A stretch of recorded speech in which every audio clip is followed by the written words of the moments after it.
Welcome to this explainer. Today, we're settling in for a focused, methodical look at some foundational networking protocols. I'm going to guide you through this material with a steady, step-by-step approach. Think of it as a one-on-one training session. We're going to explore the architecture of modern routing by looking at where it all started and how it evolved to become so incredibly efficient. Specifically, we'll be diving into RIP and EIGRP. So go ahead, take a breath, get comfortable, and let's build this knowledge base together.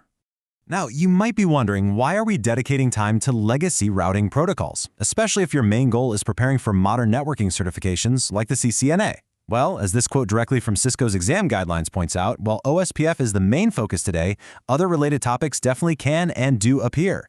But honestly, more importantly, the core mechanics you pick up by understanding RIP and EIGRP, they provide an absolutely incredible foundation. The concepts we're going over here translate directly to how modern networks behave. It's really all about building a robust, working mental model.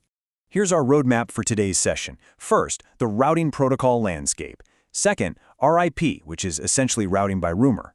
Third, EIGRP, the advanced alternative. Fourth, we'll look at wildcard masks and router IDs. And finally, number 5, a direct RIP versus EIGRP comparison. Let's get into it. Part 1. The routing protocol landscape.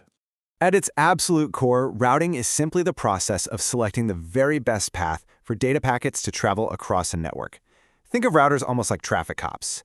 They exchange information with one another using specific routing protocols to map out these efficient, safe routes. Without this dynamic exchange of information, networks would be entirely reliant on static, manually configured paths. And as you can probably guess, those simply cannot adapt when a link goes down or a brand new network gets added to the mix. Moving on to Part 2, RIP, Routing by Rumor. Okay, so RIP is formally classified as a distance vector protocol. I want you to notice that term routing by rumor. In a distance vector protocol, a router doesn't actually possess a full top-down map of the entire network. Not at all. Instead, it relies entirely on what its immediate direct neighbors tell it. It learns a route from a neighbor, adds its own distance to that route, and then just passes that rumor right along to the next guy. So how exactly does RIP measure that distance? It uses a super simple metric called a hop count. Every router in the path to a destination counts as exactly one hop. But here's the absolute critical limitation of RIP. The maximum hop count allowed is just 15. If a destination network is 16 hops away, RIP literally considers it unreachable. Plus, RIP treats all hops exactly the same. A blazing fast 10 gigabit fiber connection and an older 10 megabit copper connection, they both just count as one single hop. This is exactly why RIP really struggles in large, highly optimized modern network setups. Now, if you ever find yourself in a situation where RIP is being used, you absolutely must understand the difference between its two main versions. RIP version 1 is entirely obsolete at this point. It's a classful routing protocol, which basically means it doesn't send subnet mask information. It just assumes standard class A, B, or C masks. It also aggressively broadcasts its routing tables to every single device on the network every 30 seconds. RIP version 2 finally modernized things by becoming classless, meaning it actually supports variable length subnet masks, or VLSM. And instead of noisy broadcasts, it sends its updates via multicast to a very specific address, 224.0.0.9. That ensures only the routers that are actually listening for RIP updates have to process the traffic. Let's quickly walk through the basic configuration. To kick the process off, you just type router RIP. Almost immediately after, you should always force the router to use version 2 by typing the command version 2. Then, and this part is vital, you enter no auto summary. If you skip this, RIP is going to automatically revert your precise, carefully planned subnets right back to those old, clunky, classful boundaries. Finally, you use the network command. This simply tells the router which of its own local interfaces should actively participate in RIP and begin forming adjacencies with neighbors. All right, Part 3, EIGRP, the advanced alternative. This is where things get really interesting, and it brilliantly illustrates why EIGRP was such a massive step forward. It completely throws out that simplistic hop count idea.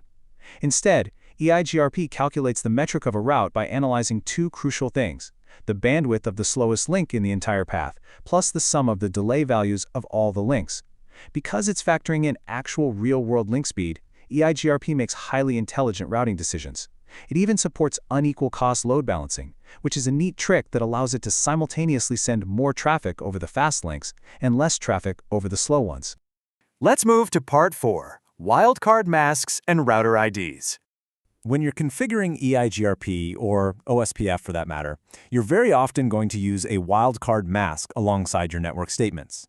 Try to think of a wildcard mask simply as an inverted subnet mask, where a standard subnet mask uses a binary 1 to mean this specific bit must match. A wildcard mask uses a binary 0 to mean this bit must match. It's basically just a filtering tool to pinpoint exactly which interfaces on the router should activate the routing protocol. So the really crucial part here is how you calculate it. Let's say you have a standard subnet mask of 255.255.255.0 that directly translates to a wildcard mask of 0.0.0.255. A super helpful practical shortcut for your training is to simply subtract each octet of the subnet mask from 255. For instance, if your subnet mask ends in 240, you just do 255 minus 240, which leaves you with 15, so your wildcard mask ends in 15. See? It's purely mathematical, nothing to be intimidated by. Another really key mechanic in EIGRP is the router ID. This is a 32-bit number, formatted exactly like an IP address, that uniquely identifies the router within its autonomous system. The way a router selects this ID follows a very strict logical priority sequence. First up, if an administrator goes in and manually configures a router ID, that wins automatically. Second, if there's no manual configuration, the router looks for the highest IP address on any of its virtual loopback interfaces. And third, if there are no loopbacks configured at all, it simply defaults to the highest IP address on any active physical interface. And that brings us to part 5, our direct RIP versus EIGRP comparison. Let's see how all of this builds into a clear, side-by-side view. Just look at the stark differences here. As we discussed, RIP uses a basic hop count, whereas EIGRP uses actual bandwidth and delay. RIP tops out at a mere 15 hops, severely limiting our overall network size. EIGRP, on the other hand, scales massively, natively supporting up to 224 hops. And then there's convergence, which is just the time it takes for all routers to agree on a new topology when a change happens. With RIP's periodic 30-second updates, convergence is notoriously slow. But EIGRP uses incremental updates, meaning it only sends out information when a change actually occurs, which results in lightning-fast convergence. There's one final metric a router uses when deciding between different protocols: administrative distance, or AD. You can think of AD as a measure of trustworthiness. The lower the number, the more the router inherently trusts that protocol. RIP has a default administrative distance of 120. EIGRP has a much lower, and therefore more preferred, administrative distance of 90. Because of this, if a router learns about the exact same destination network from both RIP and EIGRP simultaneously, it's always going to trust the EIGRP route and place that one directly into its routing table. We've covered a really solid amount of ground today, and we've done it in a very systematic way. As networks continue to evolve, shifting heavily toward protocols like OSPF and the abstraction of software-defined networking, it's really worth asking ourselves, what foundational lessons do we carry forward? Well, by deeply understanding the limitations of hop counts in RIP and the sophistication of metric calculations and wildcard masks and EIGRP, you are now so much better equipped to understand exactly why modern networks are engineered the way they are. Thank you so much for joining me for this explainer, and remember to keep building that foundation.